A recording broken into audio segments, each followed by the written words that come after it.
Yeah, you know, usual shit. I mean, what else is new at this point? You know, new shit, new week. Same shit though. Well, we're Different thankful. toilet. Thankful. Oh, whoa. Super thankful.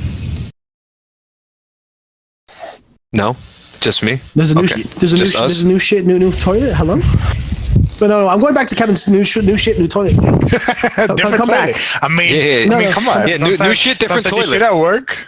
Sometimes you I shit like at that. work, No, you no. know? Sometimes you shit Yeah. at home. No, Kevin. Actually, I do not shit. I never shit You're at coming work. at it if you do that. Actually, I save it for my house. Why? What? You save it. Wait, hold up. It's some hooligan shit right here. Oh, wait. You want to Hooligan watch shit. Hooligan? Oh, Hi, shit. baby, we back. Hold on. No. Let's stay on here. Before we go to the intro. Why were you guys judging me because I saved my shit? No, because your brother does too. I don't want to hear it. You both do that.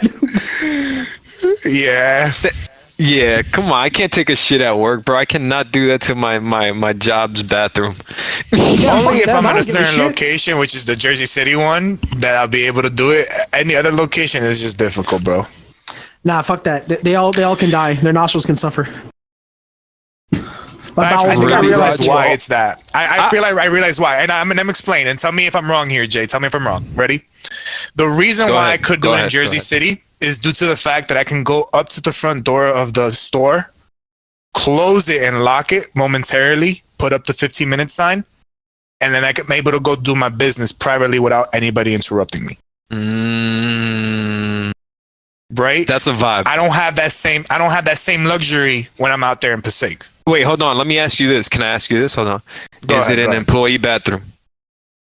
It isn't only an employee bathroom on both Okay. ends. Okay. That's a hookup. See, that's That's a my vibe. I understand that. See, that's my thing. understandable. It's only an employee bathroom. That's why I feel always comfortable Yeah. to go. Like fuck No. public bathroom. People are nasty. But where you work, there's a more flow of people, bro. Yeah, I'd be careful Yo. on that, bro. You know what? Actually, that's a good point because since there is more flow of people, who nobody knows who's actually taking the shit. So Kevin, actually, you're actually more able to be more pinned down than Rogers if you really think about it. I agree. A lot of people are always Like, standing I'll outside the be door. held accountable for my shit. Like, I get what you're saying. Whoa. But I still own the luxury of being able to be as free as I can in a safe space, knowing that no one's going to barge through in the door. He's free as a bird so now. he does have a chance to air it out. Exactly. I think both of you have, but Roger, there's a lot of flow. ahead. There's a Yo, lot no, of but you know flow. what it is? But you know what it is? But you know what it is? Wait, hold on. You know what it is? Go ahead. My thing is every 3-hour cleanings. That's true. I was going to advocate for that All at right, some I point. have this question for you, Roger, then. Do you or do you not lay the towel tissue down? I was going to say that. I'm 2 layers. I'm 2 layers when it comes to the I'm location 2 where he is layers at. and a fucking 2 layers. bed of Okay. toilet paper. 2 layers. Yo, wait. You guys think you got what? Wait, hold on. Oh my No. God. Stop. I'm going to stop right there. Look. Why would I want to contract an STD just from sitting on the toilet? The fuck wrong with you? Yo, women out here be literally bleeding out. Guys out here be pissing all over the place. Hell, people don't even wash their damn hands nowadays. Why the fuck? Wait, hold up. I just want to ask. It's still male and female bathrooms for you guys, right? It's not both now? No, it's conjoint. It's conjoint. What? What do you mean? You know what? Bro, when you You worked know there, it was what? still the same thing. No, wait, no, hold up. No. It was still boys and girls when I was there. Men and Bro, women. we only had one bathroom, and it was called the crew bathroom. Wait, hold That's on, crew hold for a on. reason. Oh, okay, hold on. My bad. You sharing that with the bloody beasts? Like I said, I mean, again, like I said, that's why I double up. And guess what? If there's stains on the seat, I'm being to step into another one, and that's it. I thought you said if there's stains on the seat, I'm beating my meat. I thought that's what you. Whoa. Okay. Yo, wait, is already You know canceling time? Damn, dude, my shit ended early. You know, Yeah, it we're is not even- Hooligans high the minute that we've been talking about shit for the past like 5 to 10 minutes. Yeah, all right. Let's we be enter all right. this shit. Hi, Hooligans. It's Hooligans High. bitch. Here with your daily dose of shit talk, field talk, and real talk. Privilege to be alive. And shout out to the ride or dies and our day ones, because like you, there ain't none. Here with the brothers, the broskies, Kevin and Raj. What's up, my boys? Yes, Ready, sir. bro. Yes, sir. I'm fucking with the energy, guys. I'm really fucking with the energy. All right, well, Feeling don't fuck it so thankful? much, bro. I need it for myself. Oh, I feel You're that. right. You're right. This is All right, this but- is all right. No, I'm going off So brand. I had enough of this already. Jay, how you been? Oh my God! No way! Stop! I'm absolutely and utterly uncomfortable that you guys keep asking me about my day on the pod when you already know. All right, now you know what? I appreciate it. I love you guys. I'm gonna tell you about my day. My day was wonderful. My weekend was wonderful. Thanksgiving, right over the weekend. Of course. Around the world, Get it that was quite a bit unfortunate. Obviously, right? We'll get to that. But for locally, you know, it was unfortunately the first holidays without dad, right, Kev? You know, but right, Rod. You know, but on the lighter end of the note, Yeah. like I just saw and I just see like everywhere I go, it was like his legacy, like my sisters, you know, my nieces, my nephews, my brother, you know, like everywhere I go, it's just his legacy. So that was the brighter side of things. And you know, let's be real. The food. My course. nephew, shout out to my nephew. He just turned 18. He put all the pressure on himself to cook Thanksgiving for the whole family. And I'm telling you, bro, there was at least double digit in heads that showed up to Thanksgiving. Double digit. Yeah. And he fed everybody. And the food was absolutely like exquisite. It tasted so good, bro. And like I had doubles and triples, bro. And then I ended up going to a Friendsgiving the following day. Shout out to my friend. I'm not gonna expose people's names, but shout out to my friend D. We would just call her D or them D. He or she, who knows? Double D? Oh, never mind. Sorry. Wrong pod. Wrong powder. Well, what? Well, anyways, D was they invited. Fuck it. She invited me out. Yeah, and we had a Friendsgiving. I got to see people that I haven't seen in a long time, and met new people. And we played some games, had some food, and then I took some food home, and then ate that later that night actually on some munchy shit, bro. And yeah, and then you know my weekend just I spent my time in the bathroom and working on the pod and spend my time on the bathroom and getting my shit together, but catching up. But I had an overall good weekend. My bad, guys. I took up all that time to say I have an overall good weekend. I want to hear about your Thanksgivings. And I know you guys were together, right, on Thanksgiving? Yes, sir. Yes, sir. Tell me about it. Tell me about your weekend, boys. Okay, Bros, I'll you let you wanna take over this time. No, I'll let you go right I now. love it. We're on the wavelength. Perfect. All right. Go. It was lit. You know, Broski over here, Roger always knows how to host a good Thanksgiving. I'm there every year. And now people be like, Facts. whoa, why aren't you with your family? Guys, I am with my family. Understand that. I spend the top half of Thanksgiving with my family, the bottom half with my broski. So I'm over there. We're having a good time. Big Mama got her famous stuffing. She literally texted me too during the day. It was like, I got your favorite stuffing ready. So you already know, like, fucking grin from side to side of my face, ready for the grub. I was actually kind of getting impatient, I'm not gonna lie, because literally I'm sitting there and everybody else is like, yeah, wait a little bit, you know, try it out, you know, making sure that everything was tasting right. In the back of my mind, I'm like, come on, guys, tell me you're hungry already so I could eat with you guys. But aside from that, really enjoyed it. Thankful for everyone that I spent it with. And Jay, I was agreeing with you on the legacy because there was a good moment where I was sitting there and like it hit me. I was like, damn, this is the first time that like I can't even make the phone call that I normally do and just say happy Thanksgiving. And then on top of that, like I did have a moment where I could thank him, me personally, because aside from the Thanksgiving of first time spending it with our father, you know, me and Roger, we've been going through that already with his end on his father. So I always say thankful to his dad because he has his ashes there on his house. So I always say happy Thanksgiving to him. and I was able to have a moment to look at my father through a photo that we all have together, and say Happy Thanksgiving to him as well. Beautiful. That's facts. I'm sorry, man. I'm sorry. So how about you, Broski? What about your Thanksgiving, man? How did you spend on your perspective? I mean, look, as far as I'm concerned, Thanksgiving felt very full this year. You know, I had a lot more heads over this year, and you know, all very close friends who I could honestly say that I've grown very attached to over the years. And if anyone who does know me, I'm not exactly very close with my actual family, but I make a family amongst my friends, and you know, like everyone who's under my wing. You know, I always say it: you're in safety when you're in my home, and you know, we always have very big family vibes when we're around. We're always having a lot of fun, lots of drinking, lots of eating, lots of just causing utter BS all the way around. I mean, you know, let's just be real. It's hooligan time around in my house. And yeah, I mean, you know, my mom really chefed it up this year. Lots of stuffing, great ham. Turkey was pretty good.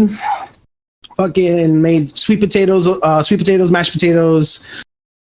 Oh man, I could eat for days, man, because of everything that was there. Oh god. And then Kevin already only talked about the stuffing, but you know, like I'm not even gonna talk about that because he already did all that for me. But on top of that, like, you know, we were just all drinking, like I said, having fun. Weekend as a whole, I mean, by the weekend was pretty cool. Kind of got to vibe out with a close friend I haven't got to see in a little while. You know, she's been needing, I guess, to come by and say hello. So it's one of those kind of moments. And other than that, I mean, like my day was a little rough in the beginning. I kind of already told you boys what happened. I'm not going to disclose it here on the pod, but you know, all in all, shut up. All in all, my general week was pretty good. Yo, I'll do it again. I'll drop the bomb again. God damn it, Roger. Oh my god, Raj, why are you self-sabotaging? It's what I do. Who hurt you? The power consumes. Is it? Hold on, time out. Is it me or am I hearing static from Roger? Static?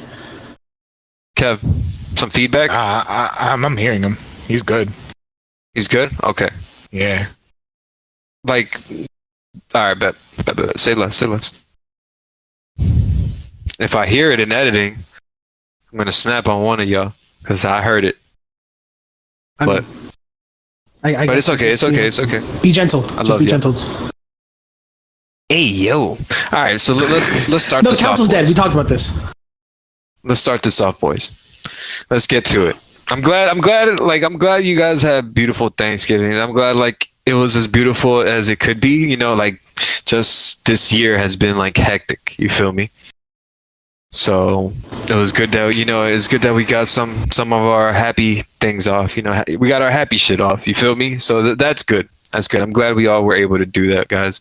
Unfortunately, it wasn't together. Soon enough, we'll all be together. We'll all be able to do something.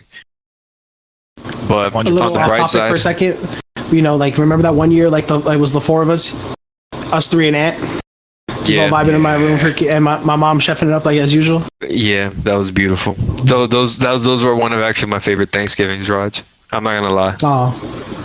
Yeah, man. See, yo, I'm tired of both of you trying to make me emotional, bro. I am a rock, damn it. Stone cold. I am a rock. I am a leaky rock. No, not even. Mr. Potato Head looking at the Barbie doll. I'm a married spud. All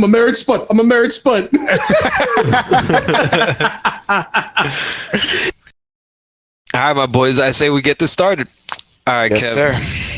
Sir. You know, we got to start with. Unfortunately, we can't be, you know, like we can't be thankful without also showing and respects to like the people who couldn't make it out past the weekend, you know. And unfortunately, events happened, and Kevin's going to introduce the next topic. Yeah, so unfortunately over the Thanksgiving week, we had two shootings occur, one in Chesapeake, Virginia, at a Walmart. And total of people that were dead is 7.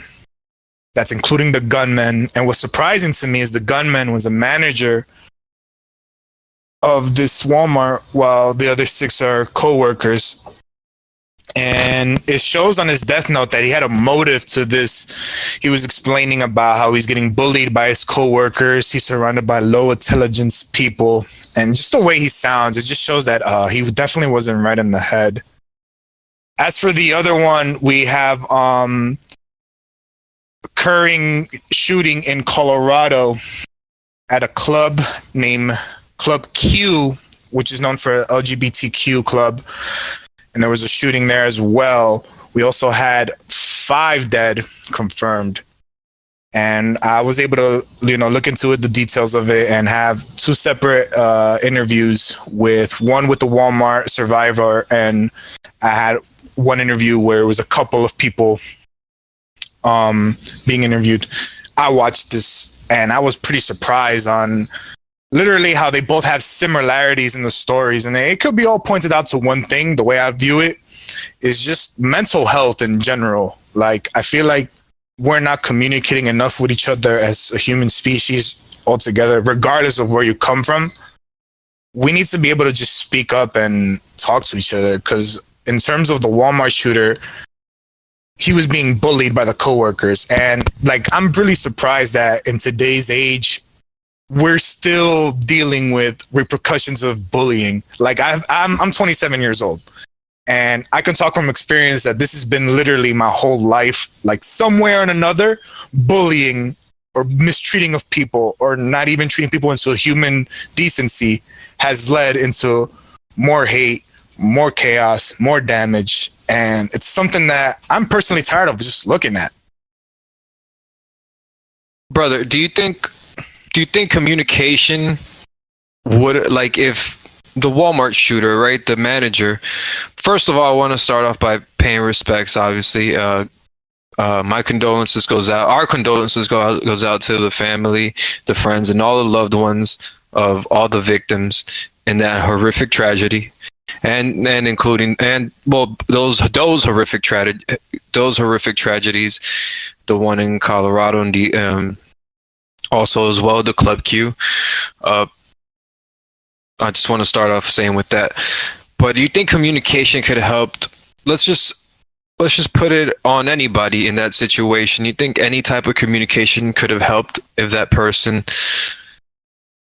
there was probably something more wrong with that person than we knew? Well, communication could have, I guess communication could have helped to figure it out, but I'm saying, like,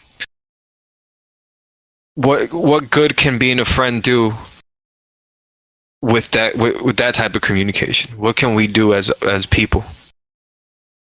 I feel like we're not doing enough on a daily basis of just being general human beings. That's just my personal viewpoint on it. I feel like we've lost the standard of what it is to be a decent human being.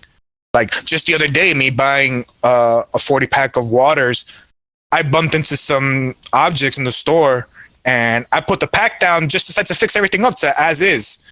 And literally, I get told by the worker, "Man, I wish people, more people were like you." And hearing that, like, I got shocked. I was like, wow, like, I live that to be the norm. Like, you mess something up, you put it back in place to make sure that it's displayed perfectly for the next person who would like to purchase it.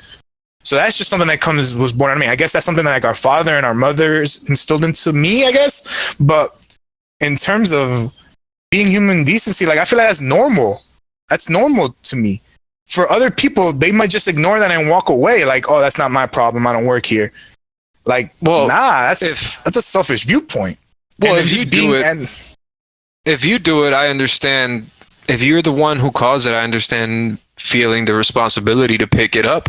But at the same time, if I just see something lying around, I'm not going to do it, and I'm not going to feel entitled to help because I don't work there. If it wasn't through no fault of my own. I don't think anybody's entitled to be a decent human being to anybody else. I think that we're all going through life differently. We're all facing it differently, and some of us decide to take it out on other people, and they're not in a place to realize it yet. And and no matter how decent of a human being you are to them, you're not. There's chances are you're not going to impact the way they view life. You get what I'm saying? Like, no, I agree 100%. I understand your viewpoint, but there's also the other viewpoint where I look at, and I guess this is the way I view things, is that you can be that one person that makes the whole difference. Like, you can be certain sentences, certain words, if you say it at the right moment, the right time, you never know how much that means to someone. Like, just on experience alone, there was times where just simple words of, hey man, you're gonna be okay. That phrase, you could say it to someone in a million different ways, in a million different times, but you hit it at the right moment, that could be the trajectory that changes everything on that person's life. And I feel like that could have been applied in this situation. Like, if someone was there for the manager, if something was done for the bullying, because like I've been in a position where I mentioned bullying and people don't take it seriously. Like, teachers back in the day would tell me, oh, don't worry, I'm gonna go put him on the wall for 5 minutes and he's not gonna interact with anybody for 5 minutes, and that all of a sudden that's gonna solve the problem. Like, nah, that doesn't solve the problem. That, and more of anything, it just shows how much no one cares about this. I've gotten in so many like reckless fights that weren't necessary for me. It was necessary in character development, yes, but it wasn't necessary for the grand scheme of things. Like, why am I fighting over a Pokemon card? Why am I fighting because some person is viewing me a certain way and then they have a problem with it? Like, it's so unnecessary. I don't know. Well, my take on this would be, it starts with society, and not even society, just it starts in the school system and where the children end up in, right? And the public school system is not, it's like a concrete jungle. It's the beginning of a concrete jungle where the cubs go to learn, get a glimpse of the real world. It's not really the real world because it's still institutionalized in a way, and there's certain, curriculums and policies and standards and rules that kind of stop you from doing other things. And you're a kid, you're not fully aware of the world, right? But I think what happens is that bullying and especially with social media and everything, trolling has become a thing where people have adapted that to their real life character, right? So they think trolling on the internet is the same thing as trolling in real life, and really what that is bullying, but how they see it is trolling. You feel me? So in my point of view, it starts from early young. My thing has always been, I've been consistent in this podcast on being foundational, getting to the root of the problem. The root of the problem is how you are raised, right? Both the bully and the gunman. Right. Do you know what I mean? Both of them. Yeah, I agree. I get what you're saying, 100%. Because if we lived in a place in time, if we lived in a certain utopia, right, in an ideal world, children would get worked on their character first, and learning and deciding what they want to go into as well. Like, they would build on their character first in their initial phases of life, and how to treat people, how to maintain not only their home but the world around them. So that goes from making your bed, to cleaning up your bathroom and your room, to cleaning your house, to maintaining the world around you, and recycling as well. Do you get what I'm saying? If we lived in that in an ideal world, this wouldn't happen, and we would all treat each other better, and there would be no need to act out in violence. And not only act out in violence, but there's no reason to act out in violence in bullying. But that's not even the root of the problem. The root of the problem is just how we treat lives, and how just the United States has created this toxic mindset where our problems are solved with getting rid of the problem permanently and then ending ourselves. It's been a consistent pattern, and we'll never get to the bottom or the root of the cause, like the general root of the cause of what prompts people to just commit mass shootings or commit revengeful acts against people, right? We'll never get to the root of that psychological thing, probably not in our time, to what exactly ignites them. But it's been romanticized. We talk about it constantly. We have this problem in the US. It's been a consistent problem. It's heartbreaking. Some people are getting numb to it because it's like, oh, another one. How many times is this going to happen? You know, so my take starts on fertilizing the youth's mind first, and building their character from the beginning, and we wouldn't have this problem in America. But in America, we prioritize curriculum and tests and base children off of what we think is deemable as good an honor roll student. You get me? Yeah, grade point average determines who a person is. Stupid. Exactly, and it's very binary in a very complex world, and those things just they're not going to mesh well, and that's my take on that. What's your take on this, broski? So you want the cancel guy's opinion?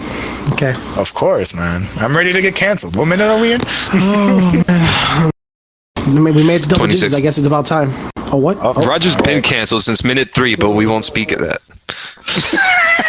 Awkward. Anyway. Okay. So, all right. So, I agree. I am heavily on like Jay's side. They got to make these kids like from ground up, like they have to have a backbone. There has to be a what's the word I'm looking for? It's a core. It's character.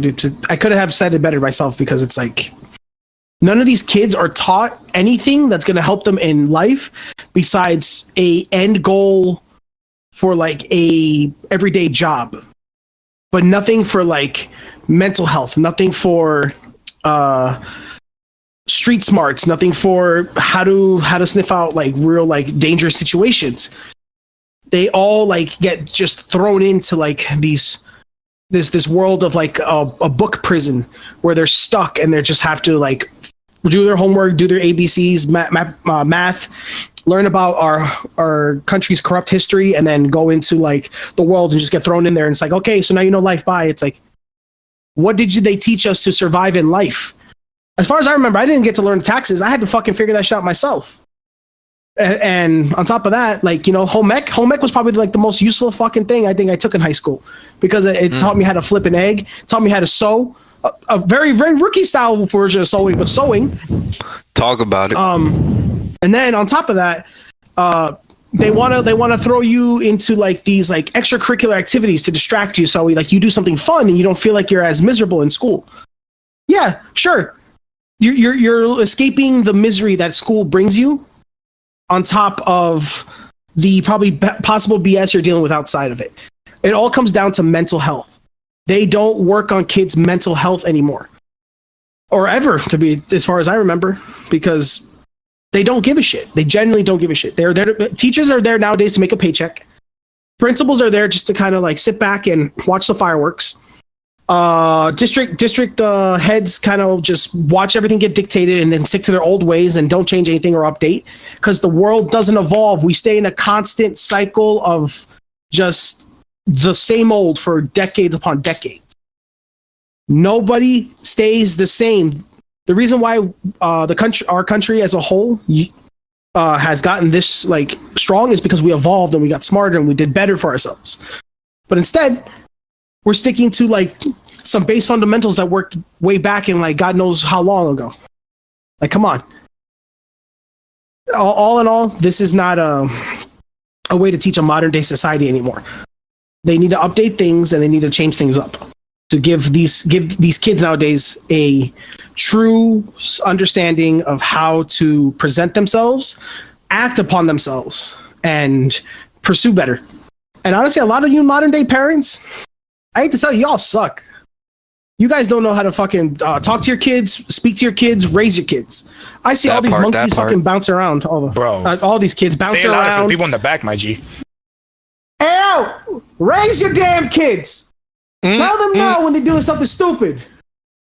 Hell, you know what? Honestly, I'm one of those people. Who believe in a little bit of like discipline and physical discipline. Because you deserve to get smacked upside the head if you broke a pickle jar in a fucking grocery store. You deserve a smack up on the head. Yeah. If you kick someone's car and you dented it. That's money people put into it. This is the shit people take pride in. And these kids nowadays, they'll throw balls at fucking at cars. They'll fucking smash windows and they don't give a shit. And then they go like, don't yell at Jimmy like that. Don't defend your kid because he did something stupid. No. You got to teach the kids value. These kids don't know value. Are you kidding me? I work with a lot of kids who start with modern day jobs in such an easy place like and it's like they have no idea how hard the world can be. Because honestly, my place is pretty easy. Compared to a lot of other jobs I've been to, bro, I treat this place like a palace because you know what? I want to ride it out to the ground down because no place is going to be easier than this place. And that's a serious take on that. Jay, you had something to say? Yeah, I was going to say, because your point about the children, right? It takes a village to raise children. That's why they say it takes a village because raising children is a full-time job from the moment you wake up to the moment you go to sleep. And to rely on one or two people, aka the parents, to do all that work is just unsustainable. That's why you have grandparents. That's why you have aunts and uncles and people you trust around your children, right? And so it takes a village. And so these children are spending most of their time and it's a whole cycle because they come from toxic environments and they bring that toxicity into school, and then that spreads onto other children, and then they have to build their defense mechanisms from an early age, and now they see the world a certain way, or something happens to them, or they get in a fight. And raise your hand if you've been in a fight, or middle school and high school. I'm raising my hand. Me. Yeah, you see what I'm saying? Unless it was mutual combat where there was a referee inside, this shouldn't happen. You feel me? This shouldn't happen. Like, we should not be engaging in combat in such early ages. Like, well, in the form of how we did it in street fights, or where you're defending yourself because you're getting bullied, or you got to stand up for yourself because people are physically just abusing you, and you don't take it anymore. You don't want to take it anymore. You feel me? So, it starts from the bottom up. And my thing on mental health is there wouldn't be no need for therapy if we just treated each other better and stopped repeating cycles that you didn't want to be put through. Be conscious of when you're putting other people through the same thing. You get what I'm saying? 100%. So I think Kevin was right. As a society, we have to be more conscious, but we also have to, if nobody's going to hold us accountable, at some point we have to hold ourselves accountable. And that's that on that. And speaking of people who don't hold themselves accountable. Can we not? No. Wait. Okay, I'm leaving. Hold on. I'm clocking out early. Just you guys go ahead. Oh, Roger said, half an hour? Oh, well, all in a day's work. Yeah, dude. All right, so Ye's back in the news. Ye 2024. Your boy, me, Jay, the guy, Dreamwalker. I'm gonna vote for Ye. All right, who am I gonna vote for? Biden? Can I say it? Can I say it? The guy has dementia. All right, the guy doesn't know where he is. Somebody put him in a nursing home, please. I love the Democratic Party people, local citizens who think they're standing up for the right thing. I love you guys, but you guys are being so misled. I mean, if you just look into the Clintons, I'm not going to say too much about that, but I'm not even a Republican either. I'm nothing. I'm a human being who's looking for a compromise in the middle. So that's where we come into with Ye 2024 and him asking Donald Trump to be his vice president as well. But we'll get to that. First, let's talk about Ye running for 2024. What do you guys think about that? We definitely All right, got the wait, mouth wait, for it. Wait. What? Hey, whoa, ayo, no. Let Raj go. Let Raj go. Yeah, come on, man. I'm trying to be here. I'm Let him bang, Raj. Let me be here. I'm trying to make my money. Fucking let the clip go, Raj. Let the clip go. Go, bro. No, I don't want to. So, first off, I just want to follow up on something you said before. My fellow Americans, I did not want to ever have sexual relations with that young lady. And from My fellow Americans, I never had anybody killed. I couldn't help it. You said clip, and I couldn't. But no, all seriousness, I think it's honestly, in a really scary way, an interesting concept to kind of bring him into this, because somebody who's not afraid to speak his mind, someone who is more or less, I guess, not afraid to make a move if he needs to. Someone Are we talking about Kanye? Yeah, we're talking about Kanye. We're talking about Kanye running for president right Okay. now. Someone who's not really about trying to stick to the old ways, trying to, in a way, be innovative. And the fact that if, Donald Trump kind of backs him up, and again, I can't believe I'm even fucking saying this right now. Even though he's a piece of shit, he's honestly a better choice than a lot of these guys that are out there. And it would probably benefit us to have somebody of a more ruthless hand and somebody who's trying to be more kind, free-spirited, and kind of just more willing to work with society. Because wait, who's more kind and free-spirited and more willing to work with society? Who are you saying? I'm talking about Biden, because he's so demented off his. So that's why it's free-spirited. Again, canceled. I'm the cancel. Let cancel be canceled. Anyway, so with the whole aspect of it, maybe it could work. I don't know. Look, our country's kind of like going back and forth at this point. There's no middle ground. Wait, am I hearing that Roger, Mr. Enough of Yay, Mr. I've had it with Yay, Mr. This guy needs some help, is entertaining the possibility of Ye maybe being president? Am I hearing that correctly? Oh man, yeah, I knew you were gonna give me shit the minute I opened my mouth. Yo, but like, look how bad our society is. There's no good or bad. There's always good or bad. It's like we're great for a moment and then we're horrendous for another. It's never we're okay. When can we just get okay? When can we just work? When can we just function? Is that just the media, or is it really? No, everything as a whole. Our country as a whole. Like that, generalizing it. Like, I'm sorry to say that after Barack, everything started like really like just plummeting. It was like a fucking like waterfall of just like bullshit after bullshit happening or nonstop. That's probably the repercussions of what Bush did. We're getting too political. Yeah, we're getting very political. But like, look, trying to end my argument. The whole thing is, we need someone. Damn it, I hate myself so much right now. I genuinely think we need someone a little bit more outside the box, that's away from the political normal views that these old heads have. And if this is going to be a new movement, I mean, who knows? Look, I'm someone who's thinking at this point, shoot in the dark and let's see what hits. Not relating obviously to the whole shooting thing. Sorry for everybody who took that a little too offensively. But we have to take this shot at this point. Like, what else is there to do? I mean, Trump comes back. I mean, what's going to happen?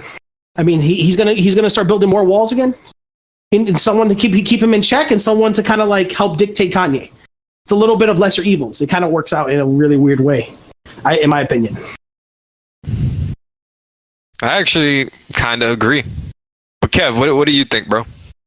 See, the way I view it is Kanye's always been someone who views the future and tries to work with that. Because just on his music alone, you can tell the man was on another level. And majority was like, why do we love this music so much? Why do we enjoy it?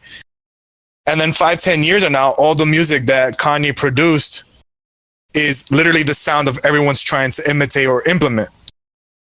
So if Kanye is really someone with a man of vision, I can be behind that, because majority of the time when Kanye did speak out, he never spoke out of line in the sense of, I'm not speaking out of my ass. I'm speaking with a knowledge of my personal experience and personal experience of people before me. And so when he was listing out, the problems with the media, the problems of how they were attacking him as a father, his conversation with his dad about his shirt, it shows that the man, he really does have a vision for something. Majority of us probably can't see it due to the fact of his input. Like, I do recall an interview.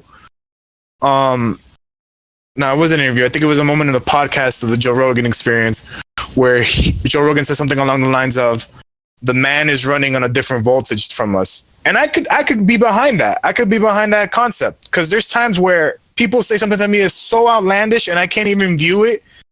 But then the scenario hits me, a little bit time occurs, and you're like, oh, okay, now I could see in the perspective, a small bit of the perspective of what the person was saying in the grand scheme of things. I do agree with Roger saying that we need someone outside of the box, because just with the small amount of time we had with Trump, I ain't going to say I support the guy, but I like someone when they say something and they do it. No matter what party you are, no matter whose side you're on, if you say something to my face and then you do it, that's someone I can rely on. That's confidence in the president, and regardless of who the leader. So I feel like that's what the country needs right now. We need confidence right now in someone that whatever they say to us, we'll nod our heads and be like, okay, as long as you're saying what you're doing, you're doing what you're saying, we're good. That's what we lack right now. So wait. Let me get this straight. I'm agreeing with Kanye and Yo, we are in the Matrix. Oh man, I think I need another shot. Hold on. Roger, you got your mic to your face? Oh. Yeah. What about it? Yeah. Yeah, what about it? This motherfucker. Roger's 100 feet away. No. You know what happened? Roger's 100 feet away, runs to the mic, and he's like, yeah, what about it? It's like, motherfucker, we both knew that you were like 10 yards away, a whole football field away, bro. It's not third down, bro. Come back. Hey, yeah, look, bro. You're not in North Bergen anymore, bro. Hey, look. I ran to that rock and back. You guys want to see me do it again or what? No, fuck you. I hate this guy. Karatota! All right, so now let's talk about, the elephant in the room. And I'm not talking about Donald Trump. I'm talking about the actual elephant in the room. Ye met with Trump and asked him to be his vice president, right? And then Donald Trump actually had a quote that once he came out with the meeting, he also met with a guy named Nick Fuentes. I don't know who the fuck that is, but this is Donald Trump's quote.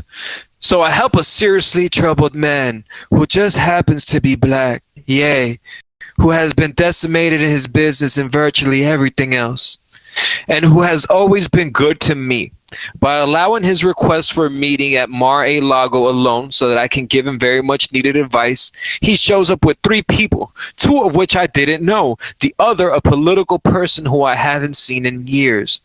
I told him I don't run for office, a total waste of time, can't win, fake news. And and in that quote, he also says, I don't think it said it here. This is from thehill.com, but it also said that Trump denied Ye's request to be vice president, which is unfortunate because that would have gave Ye a lot of stock. But then Trump is more of a leader, not a vice leader. Right. So, or at least that's the way I perceive him, and that's the way I think he perceives himself. And it's it's a lot of ego when it comes to. It's just a lot of ego in the room, and it's just a lot of egos clashing. So I don't see how that could, unless their agendas align, I don't see how that collaboration can go well, unless their agendas absolutely align. But I'm with it. Honestly, anything is possible. I don't put anything out of the realm of possibility, but it's the probability of this happening, I think, is very low. I think it's like at a low 15% of this happening. You know, if probably less than that, but we'll see. We'll see. Anything is possible. Trump denied it as of now, but who knows? Kanye could take a complete could come from left field and just take complete momentum of the fucking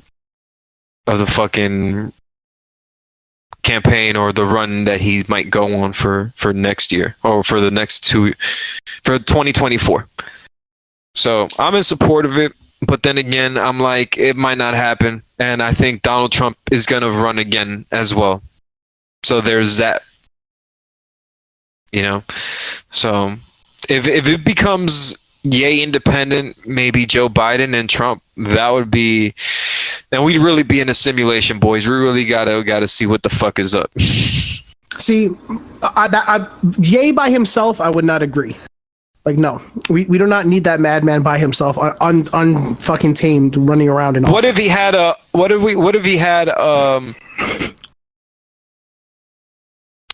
he had an experienced political vice president, someone with stock, someone more stock and more reputation than Trump. Very convincing. It had to be like somebody like in the past has been reliable. Someone reputable. President. It doesn't have to be. It doesn't have to be like a president, by the way. Someone reputable. It could be somebody. Yeah, but like, I mean, I don't know, bro. It really depends on the head, and it depends on like what they've been about. There's a lot of factors that go into that. Like, bro, you can't again. Bring it back that old joke. We don't want another Clinton accidentally in office, bro. Who knows? But that's all I'm trying to say. Anyway. And agendas also have to align. That's the other thing. But yeah, what do you guys think? What do you think, Kev? Kanye, not being able to collaborate with Trump is pretty unfortunate because, like you're saying, the stock does bring it down for Kanye. But Ye does have a following. And I feel like majority of the times when Ye said something controversial, it put him out there in the news. And so that's one thing that I remember Trump doing a lot. So maybe this is me just throwing it out in the air. Maybe Kanye's been planting seeds from the get, and we're just finally seeing the fruit. Hey, again. I mentioned the man is a man of the future. He views things in future tense. So maybe we're all on a certain time, and he's like, you know what? Let me plant these seeds right now. Be very controversial in the beginning. Say these wild things. Pull up this wild ass shirt. Put my name out there so everyone knows who I am. And then last moment, bam, announced for presidency. And now we got a show. That's the way he's viewing it. I like to wake up now. I'd like to wake the fuck up now. Kevin agrees with Kanye. That's it. I'm definitely. I don't like this infinite Tsukiyomi. I don't like this infinite Tsukiyomi. Madara, you can shut it off now. Madara, I'm done now. Madara. Again, I'm not agreeing with Kanye. I'm just saying I'm viewing things how I view his music. The man is a man of the future. So view his tactics like that. That's all I'm saying. This motherfucker said he planted seeds, man. I'm done. Like, no. No. But you gotta think about it in the press. In the press, think about it in the press. I know. Isn't that He's ingenious? I agree with you, and that's the worst part. That's what I'm saying. I hate it because that is honestly ingenious. If it is, like, look, if he really pulls through with this, right? Let's humor your idea and let's say this is really going to flourish. If he's been like trying to just get himself out there, show how radical he is, show how like obscene he is, willing to get to his point and making sure his point is valid, even if it seems wrong. That's something very, very dangerous. That's a very dangerous person to deal with as a whole, because they're playing mind games about they're playing chess and he's 5 steps ahead of everybody, and that's a scary concept to think about. Yeah, I agree. And to think not to say Kanye isn't that clever, but to think he is that clever, like already at that level thinking right now. I don't know, bro. White House turns black people white. I'm actually documented on this podcast saying, hey, I don't know. He might be onto something. He might be playing a long-term game. And I did predict that before he even got kicked out of Adidas, I said, hey, he has his contract with Adidas, right? So Bro. hey, I don't know though. You don't know. You know? You know what? From now on, I'm gonna just document what Jay is saying, and then just talk about it in 2 pods later, just to confirm with him. So Jay, are your thoughts still the same? And then just like fucking like flashback. It's like, oh no. Nah, you get me, because I have to live this pod, then I have to listen to it once or twice, and so I kind of know my points and shit. But are we done talking about Ye? I think we got all the points across. You know. Yeah, I'm already sick of it. You know what we're Can gonna we talk move on? about, guys? Some hooligan moments. Some hooligan moments. Some hooligan moments. Dun, dun, dun, dun, dun, dun, dun, dun, dun, dun, dun, dun, dun, dun. All right, guys. Welcome to Hooligans Moments. And this is like a segment that we just started. And I believe it's great because it gives us a chance to interact with people who listen to it. And hopefully you are listening to it. If not, you should listen. This will get to you. If you don't listen, we will find you. And we will put headphones on you, and we will play Spotify. And you could keep the headphones. But man, and I'm the canceled one. Damn, bro, I'm scared now.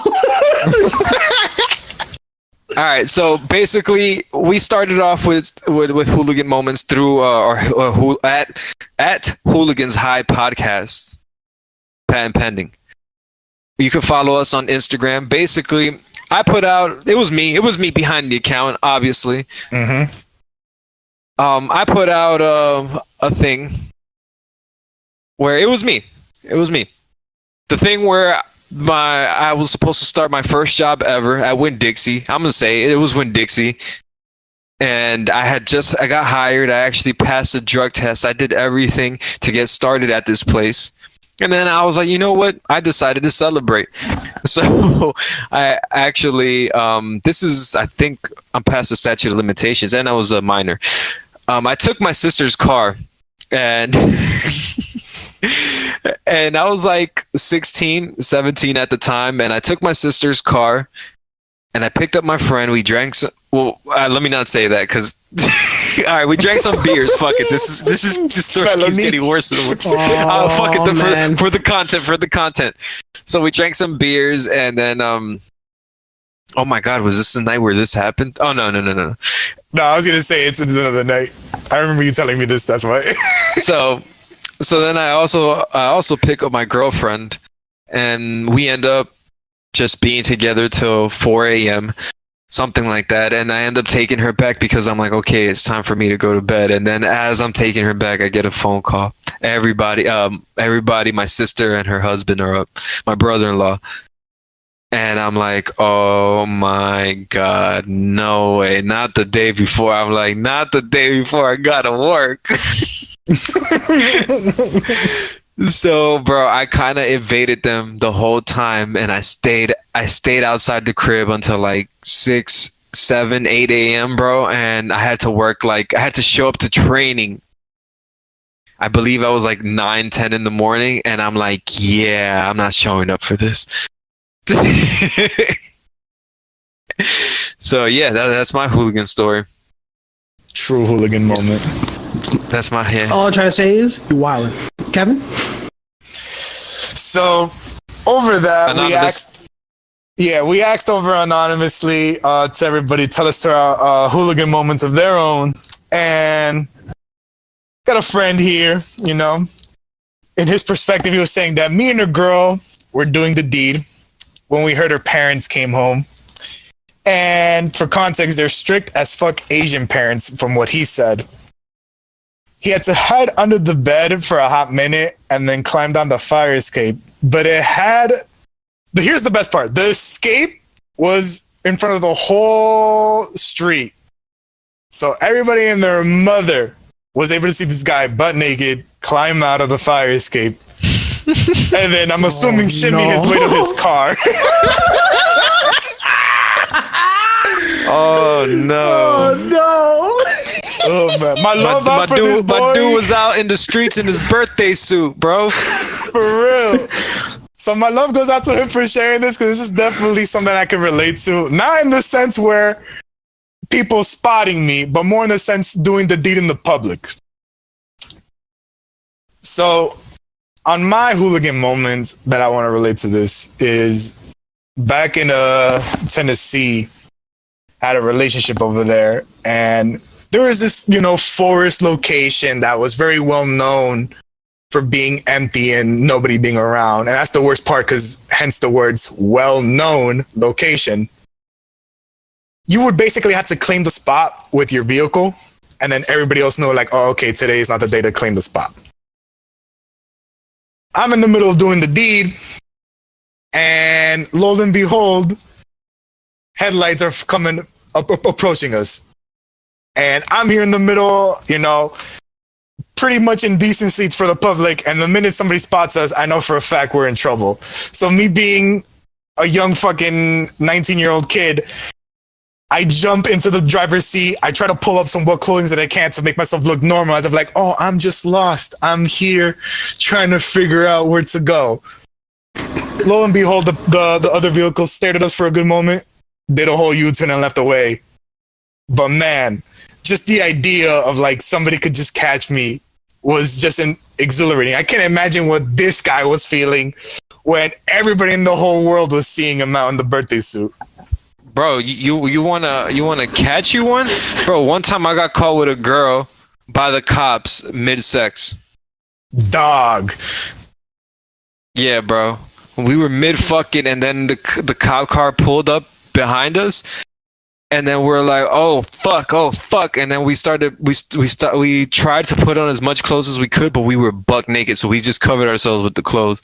And then we talked to the cop through a crack, and the car was steamy as fuck, smelled like sex as fuck. On some Titanic shit. Yeah, bro. Nah, dead ass, bro. And then yeah, and then the cop was like, hey, were you guys having sex here? And we're like, yeah. And so the cop was like, all right, you could get arrested for you get arrested for this shit, it's like basically like exposing yourself to the public or whatever, some shit like that, like public indecency or whatever. Right. And yeah, so he let us go with a warning. He left, and we never fucked in the car again. Damn, that's all you guys got? Okay. No, I got more, but I don't want to take over. Oh. Okay, just making sure. Oh, so it's my go, right? Okay, cancel guy got. Is Roger cutting in and out? Am I? Nah, I think he's just taking pauses. Well, okay, starting the thing. Well, I guess it's my turn then. So one of our comments here said that my boss saw me sleeping at my job, and later that same day saw my coworker sleeping too. He then told the manager to fire my coworker because he caught him sleeping twice. So I'm going off of that. God damn it, I can't believe I'm saying this. Nah, bro, that's crazy. That's crazy. Like, imagine he see you're like the boss sees two different people sleeping and then just blames it on one of them and not you. That shit is so funny as shit, bro. Bro, just getting caught like that is just wild as fuck to me, bro. I would be, which is why I'm going to tell you my tight as fuck story. So, I was working at Snapple at the time, and I was vending, I believe, and I had a long. All right, you see Kevin? He's cutting, right? He's cutting. Nah, I heard him. What the fuck? Why is he cutting for me? All right, my bad, Raj. Should I start over? Or? Yeah, go ahead. My bad. Okay, so I was working at Snapple at the time, and I believe I was in Jersey City ShopRite at the time. Now this place got like trailers because all the bay doors are like loaded in, and like they're really like discreet because they keep the certain vendors' products and the bay doors. Now Snapple was one of those ones that had a bay door dedicated to it because we had a lot of product, always usually like a lot of like shelf space. One day I came out from a long night of partying. Like I had to be there at 6, and I basically stopped partying at 5:30. God damn. And I literally went home, put on my jeans, brushed my teeth, put on some deodorant, and I left.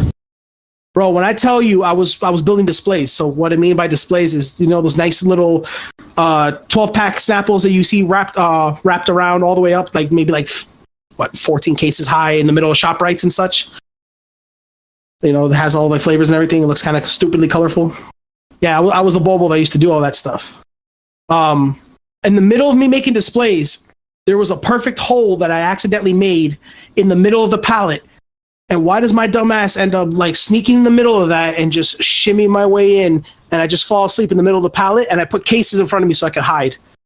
So I was sleeping in there, and they heard me snoring, bro, hard snoring, just I can vouch for that snore. Hours. I think we could all vouch for that fucking snore, but it's okay. Okay, love you fuckers too. God damn, I get it. Some people are scarred by it. It's fine. You guys just gotta man the fuck up. Anyway, so I got caught, and then literally the worst part was all they did was put Snapple cases on top of where I was sleeping, and they pulled out one case from the middle where you can see my face, and they yelled through the cases, "Roger, wake up!" Bro, I bounced up, I rocked my head onto a 12-pack, and I fucking was looking through the little peephole like a jail cell, just what did I do? What did I do? What did I do? Question is, what didn't you do?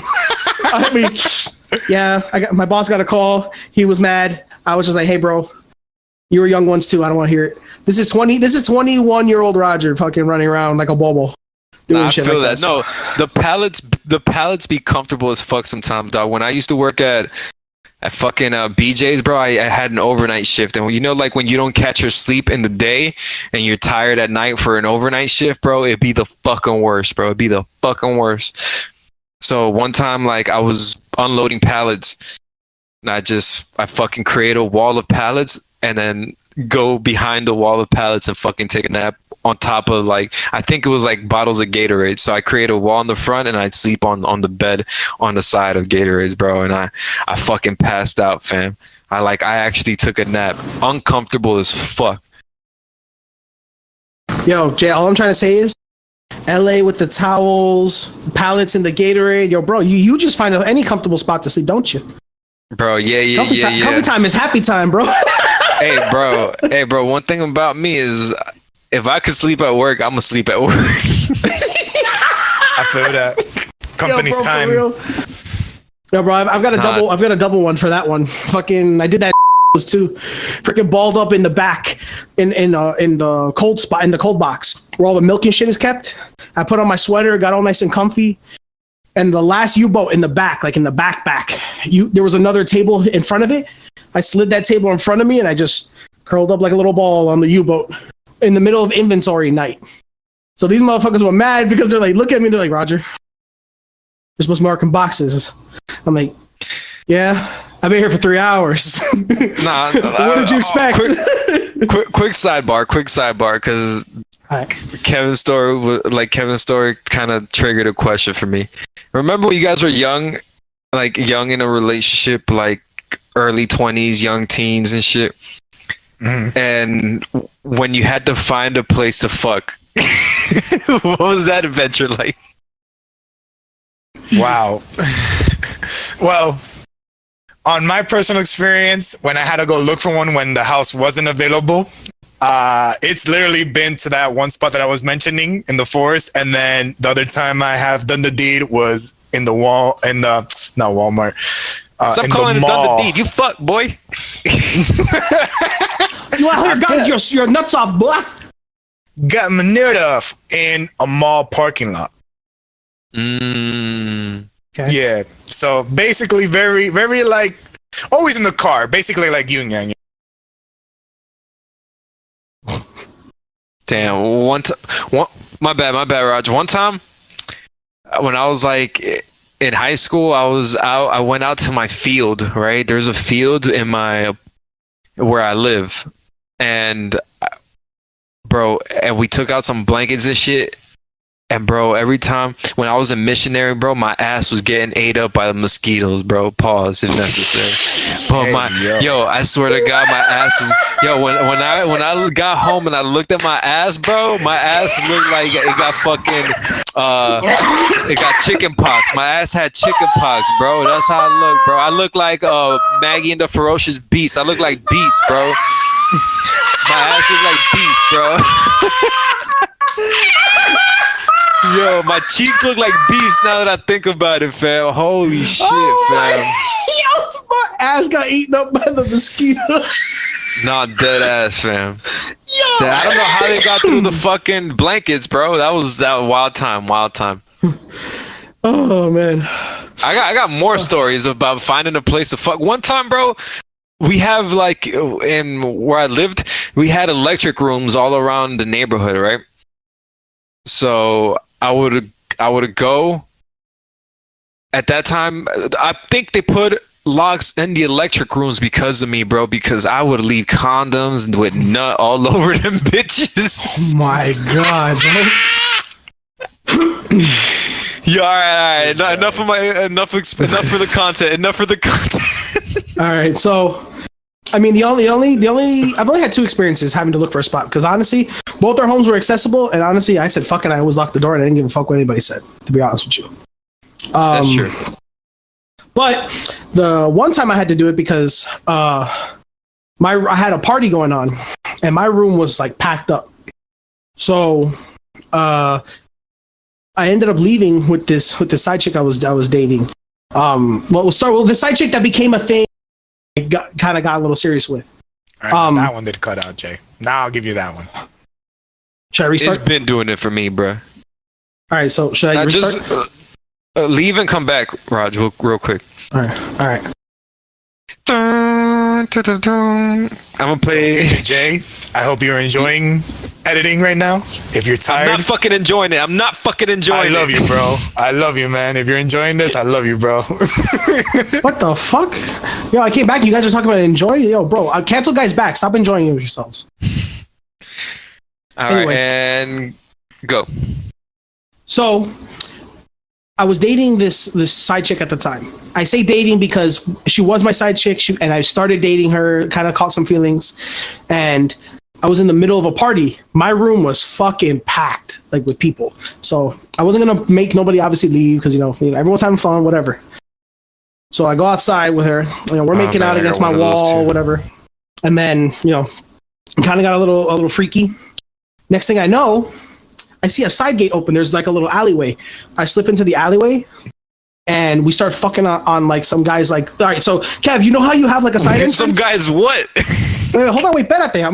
I'm trying to get to the point of like the description. Kev, you know how you have that side door in your house? Okay. Like that leads to downstairs. Now imagine a little staircase. And then it has like a little like staircase in there. We were fucking on the staircase, on somebody's fucking random staircase in front of their door, bro. And we were going like that wild. That is unsanitary as fuck. Yo, yeah, for real, dog. Yo, I respect the sex was wild, bro. Let me tell you, she was a bucking bronco, bro, and that shit rode all the way home. Yeah. So I mean, other than that, and then like the minute we were done, I was just in my underwear like at that time, and I'm like trying to like throw on my shirt. The guy opens the door, bro. She catches her in her bra and underwear, and me in my shirt and underwear, and we're just looking at him. We're just like, have a lovely night, and then fucking like go sprinting off back up into my house. Makes sense. Yo, bro. Nah, you're a wild boy. Yeah. I have a story. One time, no, I can't say it. I can't say it. It has to do with No, Jay. Nah. No, I'm cutting you off. That's it. The bar on content's closing. That's it. No more. All right, yeah. Well, I gave him enough. Because this one had to do with. No, I can't say it. No, you can't say it. You can't say Kevin it. knows. We still got Kevin worldwide knows. things to talk about. Yeah, we do. Mr. Worldwide. Wait, what? Oh no, We do. Wrong. All right, guys. Mr. Worldwide. That's where I be at.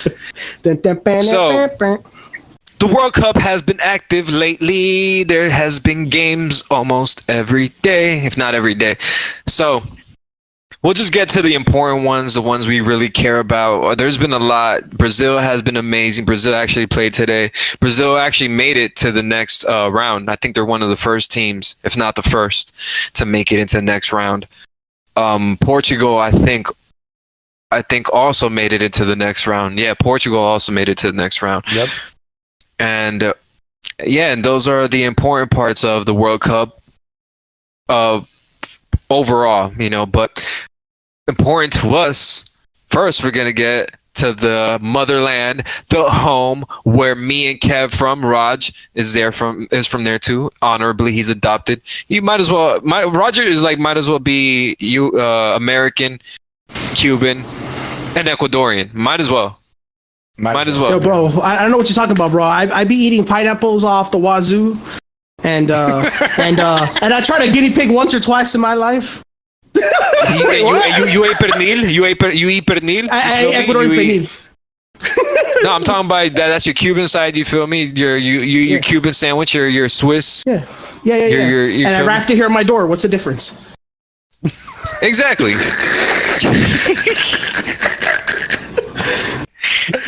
All right, enough of the racial talk. I'm sorry. Go ahead. Keep going.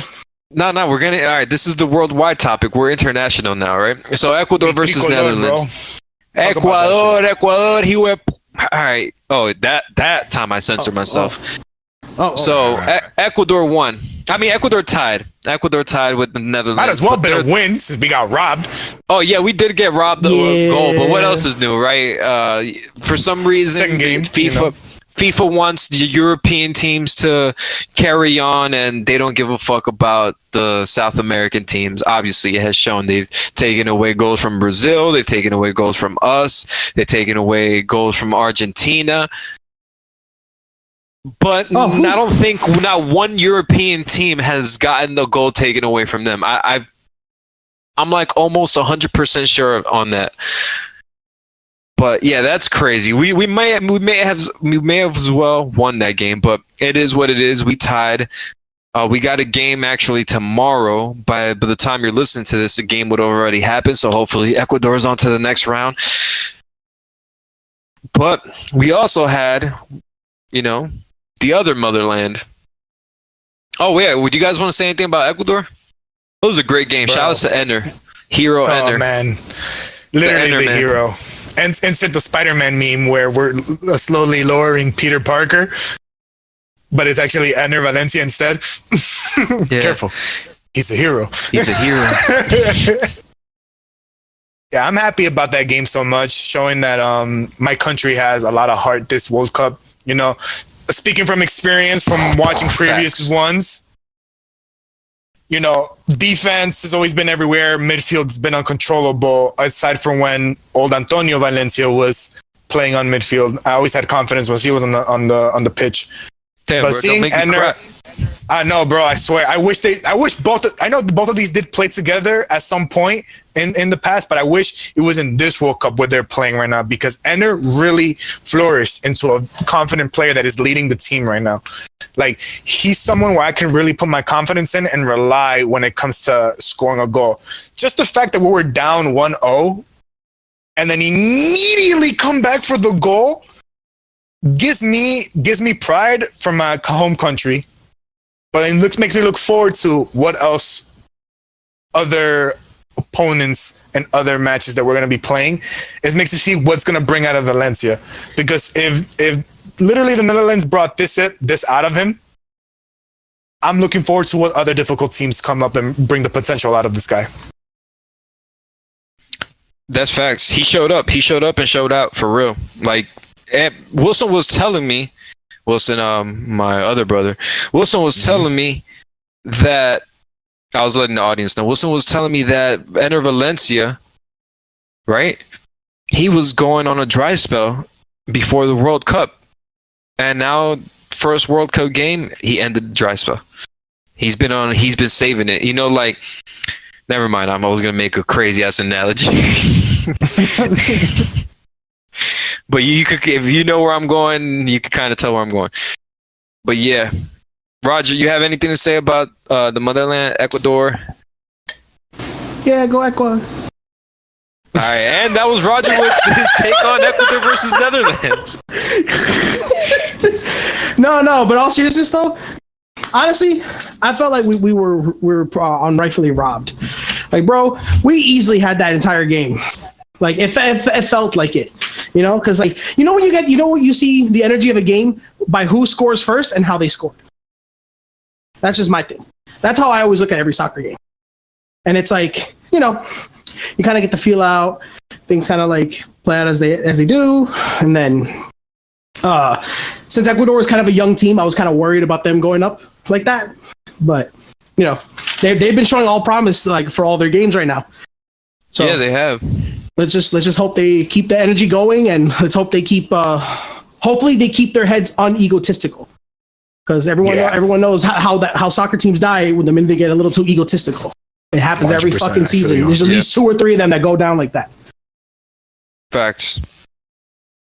So, moving on to the next motherland, USA versus England ended up playing.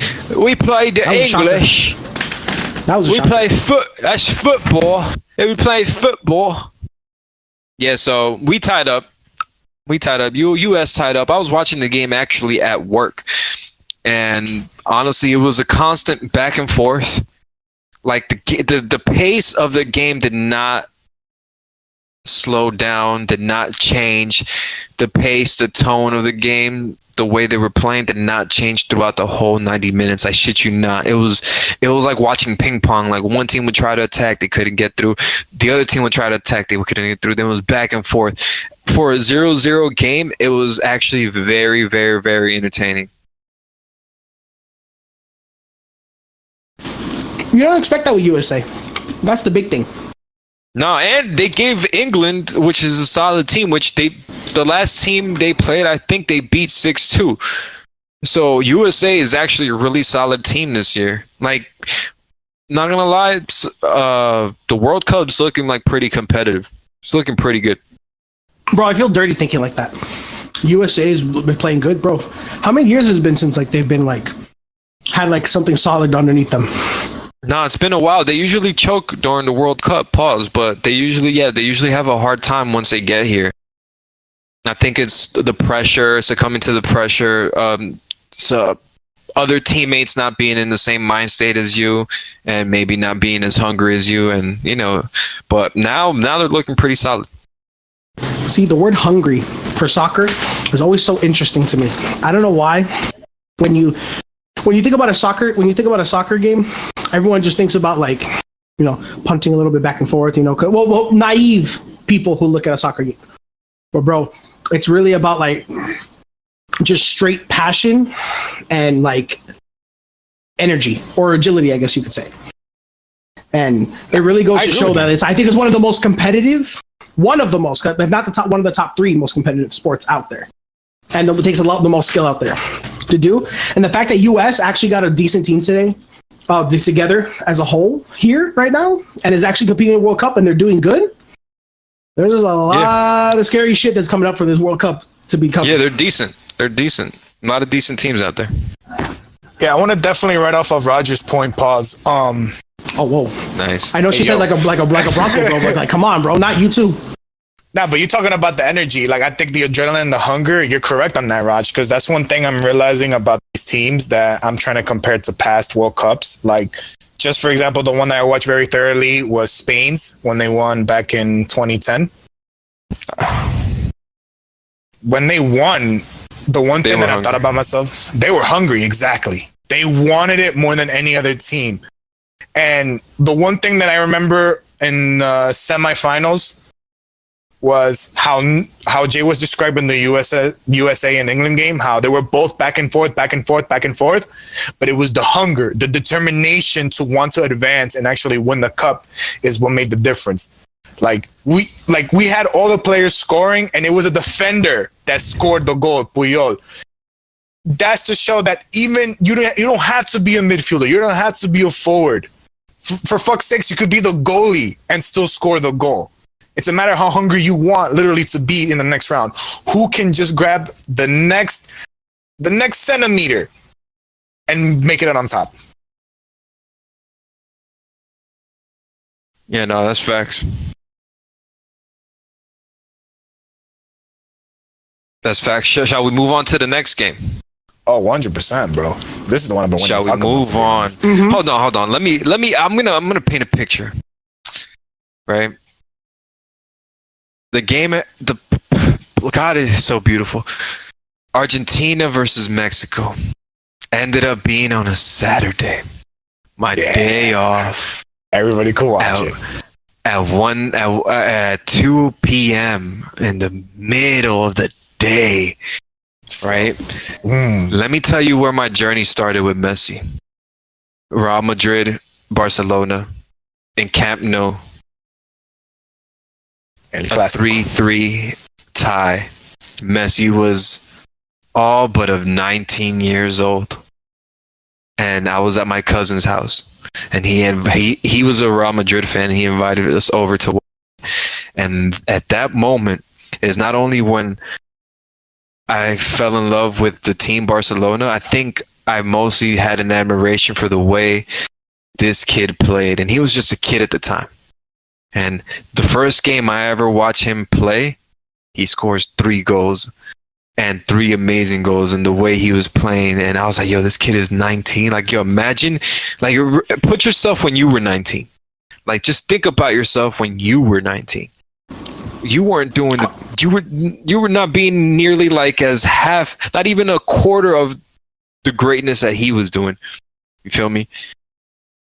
So like when you put yourself in that position, and then now I see him, and all these years I followed him and I watched him from that goal he made to Manchester United where they won 2-0, from him winning all the trophies there are with Barcelona, to him struggling to get a trophy with Argentina, to him finally getting his trophy with Argentina, through his career at Barcelona, through the ups and downs, all the Ballon d'Ors, the Champions Leagues.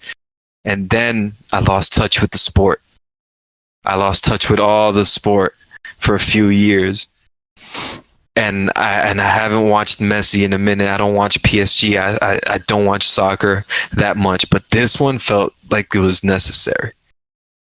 And then I look up to God. I'm like, God, I just want like one last Messi moment live, please. Like, like if this is his last World Cup, and if this was one of the last games that I'm able to watch because of interfering schedules, I'm like, let this man come alive, bro.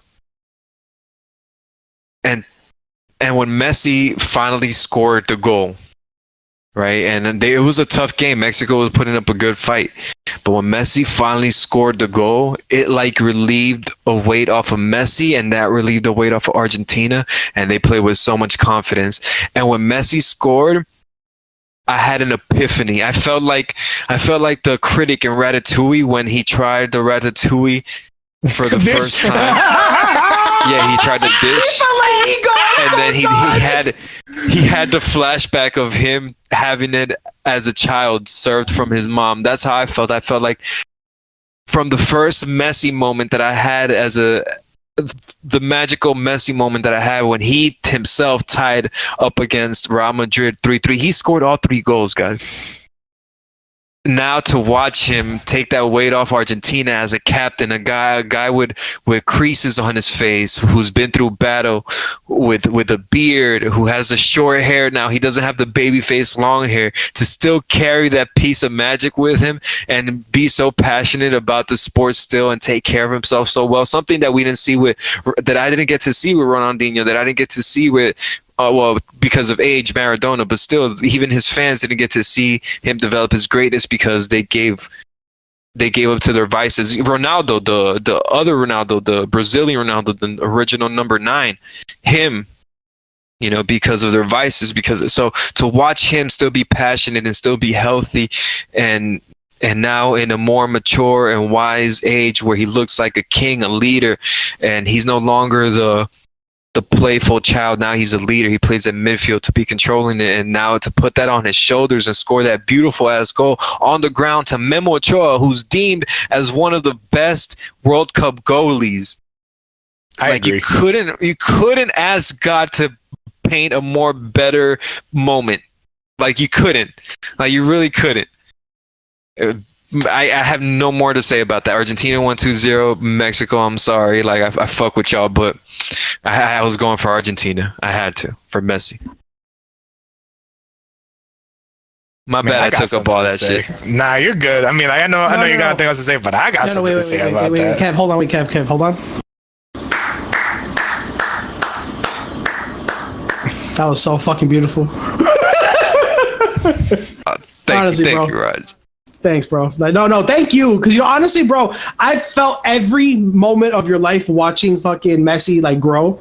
And you know what? It's funny because you mentioned that because Kevin, I got, like I said, introduced to soccer through him, played soccer through him, and, got introduced to, like, obviously his family, all of you guys, through soccer. And it's just like, every time I think about soccer and I think about you guys, I feel like it's just a whole puzzle that kind of like comes together real nicely. So the fact that you got, even like when I was like 12, 13, 14, fucking like hearing this in the beginning and hearing this now, it's still the same way. Me personally, I feel like I'm at home when I hear this shit, bro. So that shit hits home. When we get you this were kind there of a lot emotions. for the World Cup where Spain won, the 2014. Yeah, bro. Dude, I was over at Kevin's house for, I want to say roughly like 70% of the games. Yeah. I was there for a good amount of it. Me too. Yeah, man. Yeah, Pop. I'm sorry, I didn't mean to say that for you. I just wanted. Nah, you're to, good. 100%. All right, bro. Go ahead. I mean, Jay mostly already covered the games, and I second to everything he said. That what I want to talk about is the little spiciness that Jay threw me at the end after the games. Professional boxer Canelo from Mexico caught a video of Argentina celebrating, and for context, Messi had exchanged his jersey with a Mexican player out of goodwill, good sportsmanship.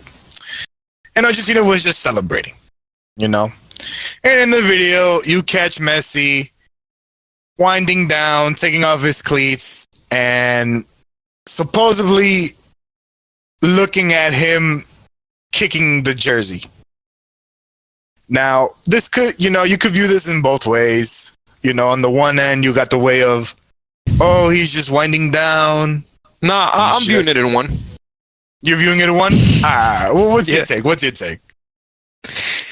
Fuck Canelo, bro. I love Canelo. Anybody that knows me, Kevin, you know me. Anybody that knows me knows I love Canelo as a boxer. But sometimes he's a shitty human being, and sometimes I feel like fuck him, bro. Like they were just celebrating. Let him have their victory, bro. And honestly, even me as a Messi fan, and I want Argentina to win, I don't even think they should have been celebrating. I think they're not even passed through to go to the next phase of the World Cup. I just think Messi should have taken this moment. Like that was my analysis behind the whole video. It wasn't even fuck Canelo and what he thinks about Messi kicking the jersey, bro. It's a jersey. What the fuck you want him to do? Fucking fold it up, dry it up, and put it next to him perfectly and fold it up? No, he's in the middle of a moment. But then again, I'm viewing more of the moment. Messi and the team should not be celebrating right now. They should, like, maybe the team, but not Messi as a captain. The way I saw Messi is as King Leonidas. He should have been like, like in the 300 in that scene when everybody's celebrating because the storm took all the ships and they were ready for war and they didn't have to fight because now all the enemies were taken by the storm. But the only one who wasn't celebrating was King Leonidas because he knew what was in store and what had to come and how he had to hold he had to save face. He had to stand his ground, you feel me? He had to hold his composure. And I feel like that's what the Argentina team should have done, but especially Messi should have been the one not celebrating, locked in, have that mama mentality. And I think that's the difference. And those are one of the key differences between him and Cristiano Ronaldo. Cristiano Ronaldo is one of those guys with the mamba mentality, but Messi, he's just real passionate. He depends on his talents and he amplifies them as much as he could with some work. But that Mamba mentality, I don't think is there in him, not like Cristiano. And that's what I think is going to make the key difference this World Cup. That's my take on that. On the Canelo thing, my bad. I brought it back to the World Cup, but on the Canelo thing, like, fuck Canelo. Like, his shit shouldn't matter. He was spicy. Mexico lost, bro. Fuck him. Like, you're not entitled to respect. Nobody is. So, fuck him. I love you, Canelo, though. Please don't beat my ass. Nah, but I agree with you, man. I mean, like, coming from a gamer who gets salty, Like I agree with, you know, being salty in the moment and just backlashing at you know, as something that could be perceived as one thing when in reality is another. That's why I was just setting up the two sides, to be honest, because it's like you could view it in two ways. Then both ways Jay's explained it. Like you could view it in a sense where it's in the moment, you're celebrating and you're not realizing what's going on around you, and then there's the moment where people try to be salty about it and just view it in the sense of like, hey, we just lost, don't rub salt in the wound. Like, no, that's not him rubbing salt in the room. Just like what Jay said, calm down. It's just people celebrating. But that is an interesting point on Messi being on the Mamba mentality. Because, yeah, I agree with that. Without that, I don't think... I feel like it's one of those things where people done a little bit, they celebrate, and they think they've done their job. When what Jay just pointed out, they're not even through the qualifiers. Yeah. Exactly. Ego. Like, celebrate that. You know, well, Roger was touching on point earlier, not letting the ego take to them, and I feel that's one thing where I just wanted to compare like this win to just a tie of Ecuador. Like, just look at the way the teams just carry themselves. Like, don't get me wrong, Messi making the goal and bringing the team morale up, that's gonna be something celebrating worthy. Don't get me wrong. And and Jay made a solid point on like how the team pulled themselves together after that goal, because you do need that as a team. Like, shoot, that was our moment for when when Ecuador did it to Qatar in the beginning of the World Cup. So it's understandable, but there is a sense of we still have to fight. We still gotta fight for it. Remember, we were talking about hunger just a minute ago. You gotta be hungry for this World Cup, and this shouldn't be something to celebrate to satisfy their hunger. This should be something to just have a stepping stool to be like, listen, guys, this is the standard from now on, moving to the World Cup. Absolutely, brother. No, I agree. Because you know, I feel until the main goal for the World Cup is winning the World Cup, right? So until you do that, there's no reason for celebration. Who cares? You moved on to the next phase. You've done that before. Who cares if you win a game? You've done that before. What is there to celebrate about? That you have an opportunity, that you have a chance for team morale? No, the team morale would be, no, stay locked in, stay focused. The job is not done. You got to move strategic. You got to be militant. And I think Cristiano Ronaldo has more of that than Messi. But, you know, Messi's just absolutely talented. Like, he'll just shit on Cristiano Ronaldo for the rest of his life. But, hey, Cristiano Ronaldo makes it hard to shit on you, honestly. Like, Cristiano Ronaldo makes it hard to shit on him. Not gonna lie. Like, it's like, yeah, man, it's beautiful. It's beautiful that we get to watch this rivalry, but this friendship, you know, just evolve over the years, you know, from the moment that they were kids to now. But, yeah. All right, guys. So, I'm gonna make an executive decision, guys. Tell me how you feel. We're cutting out that last topic that we have planned out, cutting it out, saving it for next one, and just ending it with Guardians. Oh, agreed. I was looking at the time myself. Okay, perfect. All right, so let's just end it with Guardians. You know, Kev, you want to start it off with the Guardians? Yeah, man. of the Galaxy James Holiday Gunn. Special? James Gunn, man, I love the man. Man has a vision to making movies. It's the reason why DC picked him up. But It's the reason why Guardians of the Galaxy is so successful. 100%, yeah. And with DC picking him up, he left a good parting gift for us in the spirit of Christmas. There's a Christmas special for the Guardians of the Galaxy, and I thoroughly enjoyed it. I enjoyed, you know, we were able to key in characters that aren't most explored, like, for example, Drax and Mantis. Those are characters that we see them in comedic timing. We see them in their key points necessary, but we never have moments like them like we do with Quill, how we do with Gamora. Shoot, I feel like even Rocket gets more time with Groot compared to Mantis and Drax. So seeing them go on their own adventure, looking for Kevin Bacon, which, little known fact, guys, I'm Kevin due to Kevin Bacon. Like No my way. mom said it straight up to me. Yeah, swear to God. It was like, I named you because of Kevin Bacon, the actor. I was like, really? I was like, yeah. He always good in movies. And I was like, you know what? That is Not gonna funny. lie. He really is good in movies. That is funny. Wow. I did not know. That's funny. not Yeah, in a, not in a like haha way, but like like really like funny life way. Wow.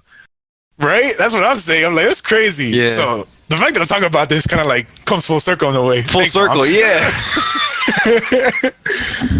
But yeah, I enjoyed it on their adventure. I'm going on to Earth, looking for him. I enjoyed the bar scene so much because I feel like that's something that all of us could relate to, where it's like, we're looking for someone. Oh shit, there's a bar. All right, let me catch a quick drink. Then you get lost in conversation with somebody at the bar. He buys you a drink. You buy them a drink. You get lost in conversation again. And then next thing you know, it's been 3 hours. I'm like, fuck, where's the person I was looking for initially?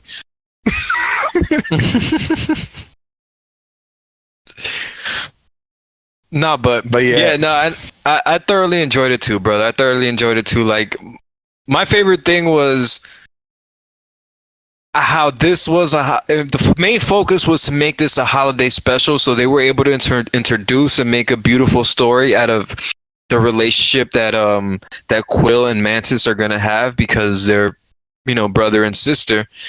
Mm-hmm. So that's gonna build something, and I think it's a foreshadowing to what's the Guardians of the Galaxy 3 movie that is gonna be James Gunn's last movie, and then he's moving on. And so I think it was a beautiful story, and they wrapped it up. They wrapped it up, pun intended, in the beautiful plot revolving around Christmas, and then involving Kevin Bacon, who has been Peter Quill's, like just hero or person of admiration that he looked up to, because he was out in outer space, and that's all he could remember from Earth. So to bring that full circle for him and have that little holiday special and that beautiful moment towards the end of the movie, that whole presentation, it was beautiful, and then Kevin Bacon, oh, this is spoiler alert, all of this, but not really. And Kevin Bacon, like, willing to show Peter like what Christmas is about, and then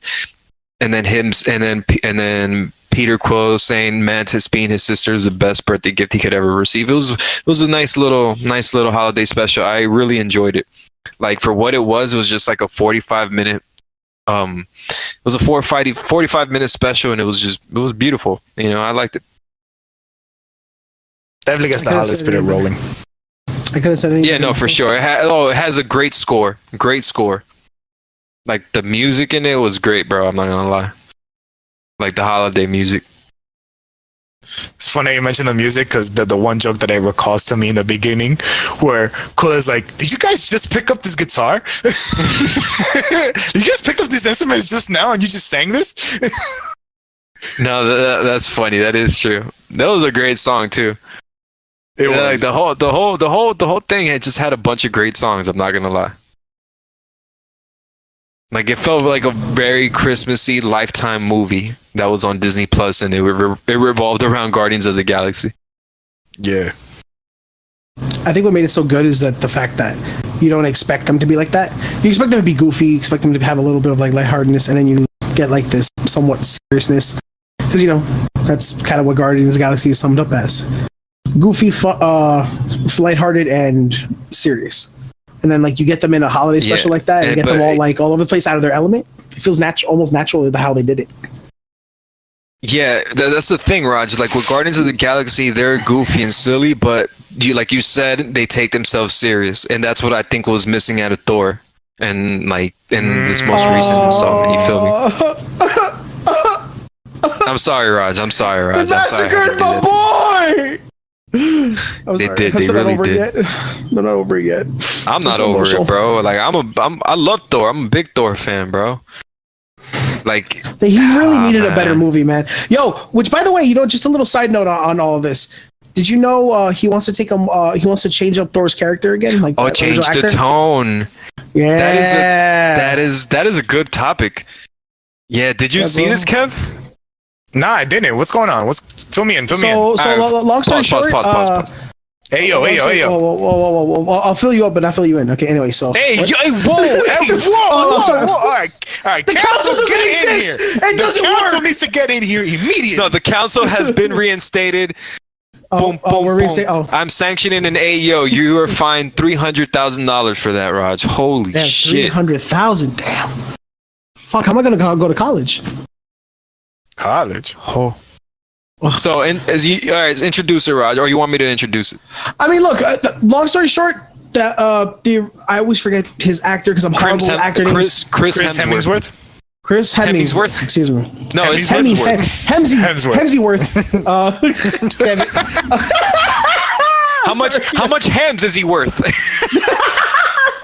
3 eggs and ham. Anyway, so he was apparently complaining because obviously his movie didn't kind of like lift off, and he said like he wanted to continue evolving the character of Thor, and so this next movie, if he does return, this isn't clarified anything. He has stated if he returns, he wants to do technically a new Thor, because the comic relief Thor that just happened was not how he felt about the comic relief Thor and Ragnarok. It was not the same fucking thing. It was not the same. It was not it. And that was very because Thor: Love and Thunder was a very over exaggerated times 10 version of the Thor we've been getting, and it was pathetic. It was sad, and honestly, I'm so happy that we're hearing a new direction from Chris Hemsworth, because we've been needing it. Now that after we've seen this monstrosity of a movie, God, I'm so sorry, Thor. Forgive me, for I've sinned. Forgive me, all Father. But fuck, man. Jay, you got anything else to add on that?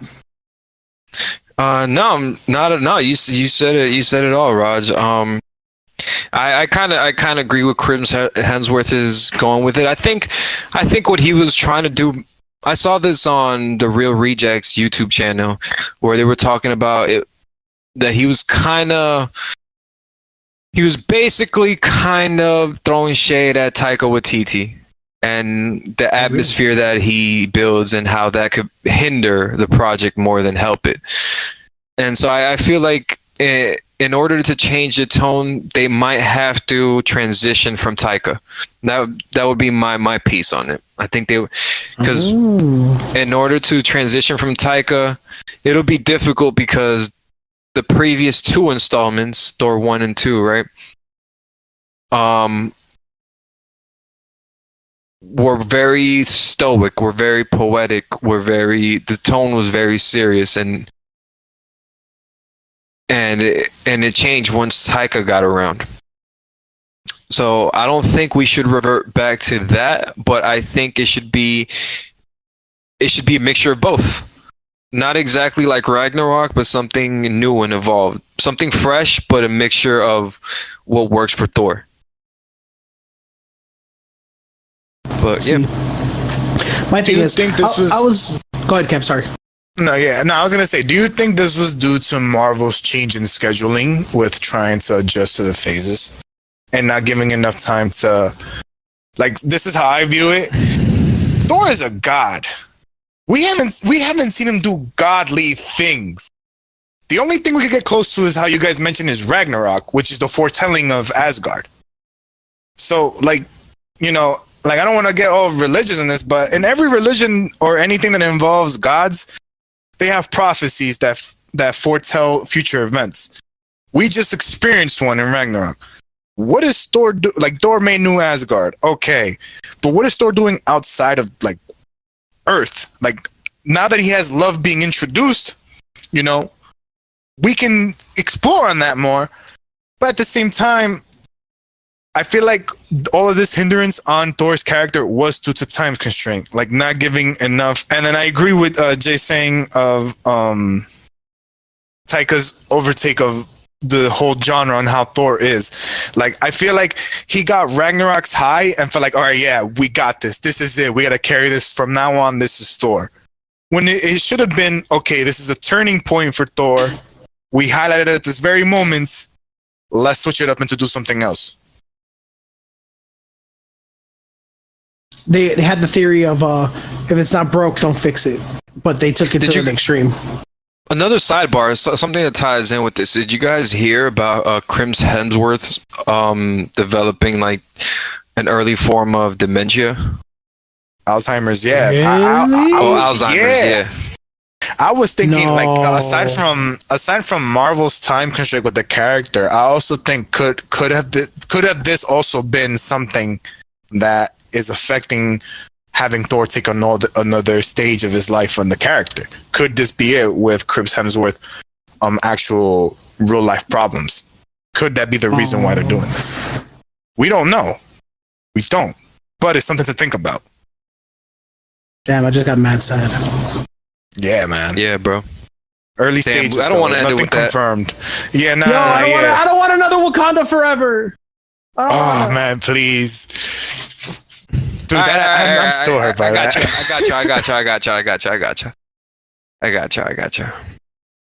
got y'all. Don't worry. All right. You ready? No. Are you ready for this? Fuck, I don't got you guys. I'm so sorry. Okay, fuck. It's like I'd be Do it. exposing so much. Never mind. I Do can't. it. I can't do it. I can't do Just it. do Guys. it. I can't. Shia LaBeouf, just do it. No? Nah, I can't do it. I can't do it. Okay. I could do it. Fuck it. One time, Kevin had a party at the crib, right? Oh no. And and then we were playing beer pong, right? Oh yeah. The kingdom. Yo, Kevin got sad. Kevin got flashbacks real quick. I'm scared now. No, Oh, man. because it was a good flashback. Because all right, first of It's a all, we great defended the honor of the crib because Kevin is the prince of the crib. Well, was the prince of the crib at that time because dad was around, but Good old king. but yeah. So Kevin was a young king. I was a young knight for the kingdom, and we were fighting, right? We were fighting through beer pong, and we were down, bro. It was a back and forth. It was like blah blah. They would get a few, blah blah. We would get a few, blah blah blah. Till we got down to one, and they had like 3 left, or like Yeah. 2 left, or something. Like we were down It to was our 3, it was last 3. one. Yeah. It was 3, right? All right, we were down Yeah, to it our was last 3. one. And then like Kevin goes boop, and then I go boop, and I was like, Kevin, we were doing this shit because we don't let them go until we miss. So I'm like, Kevin, you gotta do it, man. You gotta do it for the kingdom. Yo, I don't know what the fuck happened. It sparked something in Kev, bro. Yo, So he fucking like no. You know what? He had 2 prongs. No, he had 3 prongs, and then his mangekyo just came alive, and I'm like, what the fuck? And then he goes, bro, that motherfucker nets it, Raj. Like nets a cup. I don't even know my how it happened. The fucking- cup made the net sound. I don't even know how it happened, Raj. But yeah, the cup, like Kevin went, and the cup went like swish. And I was like, what the? That's not even a net. What the fuck?